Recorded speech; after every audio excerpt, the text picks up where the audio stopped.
In December of 2017, the homeless shelter Chillicothe's Seeds of Hope opened a new facility. In a follow-up visit with Litter Media, we've learned a great deal of progress has been made. Seeds of Hope Board Secretary Nicole Wells. Well, it's been a great 4 months. Right off the bat, we took about 4 to 5 weeks to get full, ramp up to filling all the beds.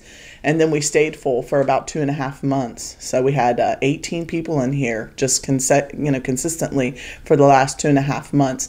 A couple of weeks ago, a couple of families got housed and got their permanent homes. So we were really excited about that.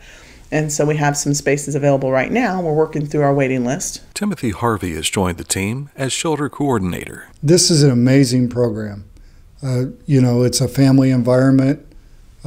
We've created that aspect. You go in there and they're eating Giovanni's, which is donated by Giovanni's every Friday.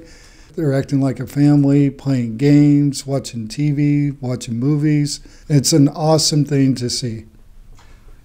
That in itself is a support group, isn't it? Yes, it is. It is. And it's relationships and friendships that will last forever. The total number to date is 38 women and children since December 18th. So that's quite a large number compared to what we used to service when we could only do 4 at a time.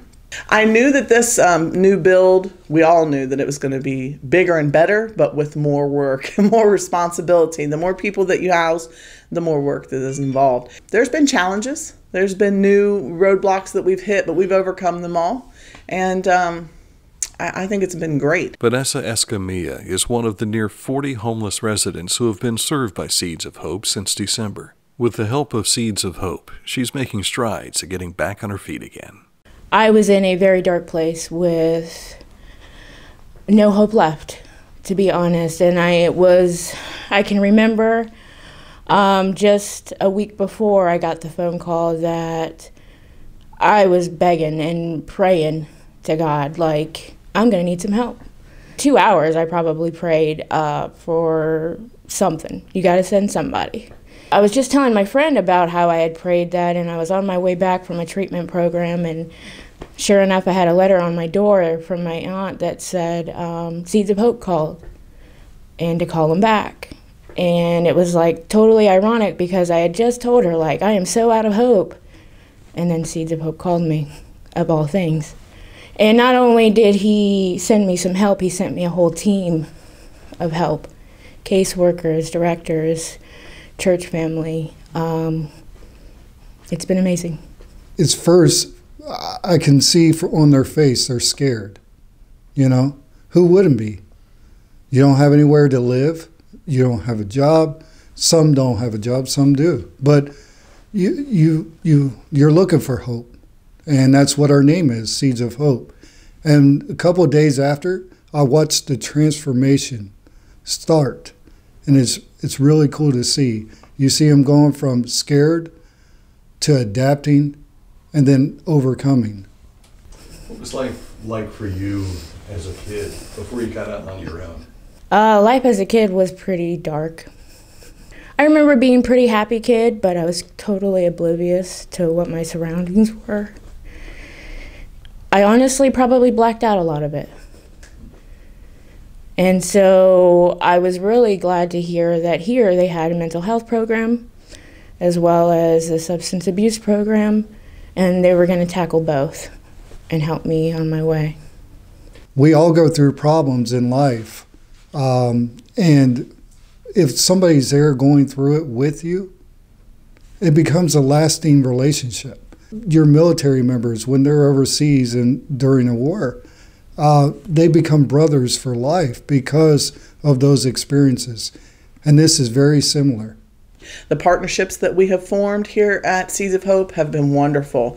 The drug and alcohol treatment side has been a huge, huge piece that has helped these women get off the streets, get the help that they need and get their lives turned around. So we definitely have been very thankful for Pike County Recovery Council.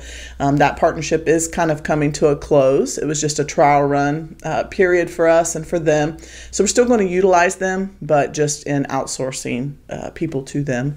And then there's lots of other programs in the city and in the county that are doing drug and alcohol with our clients, like Pinnacle, Self-Refined, Pat Friel and Associates, Scioto Paint Valley Mental Health. There's just so many providers in our county that are tackling this opioid epidemic, and it's changing lives. So it's really helping. Those substances, I'm assuming alcohol, drugs. Absolutely. Yeah. What's like without them? Coping. Having to cope on your own. It's been hard. It's been hard because of my childhood, because of my early adult years. I self-medicated, for the longest time, and learning to find the things that you love on your own, learning to cope with traumatic or bad things happening to you on your own. It's been a blessing to have help with that. You come here, you find something that probably you didn't expect. Not at all. I think I imagined a giant gym with 100 beds and all people all over the place with no privacy. I was terrified, but it is amazing, beautiful.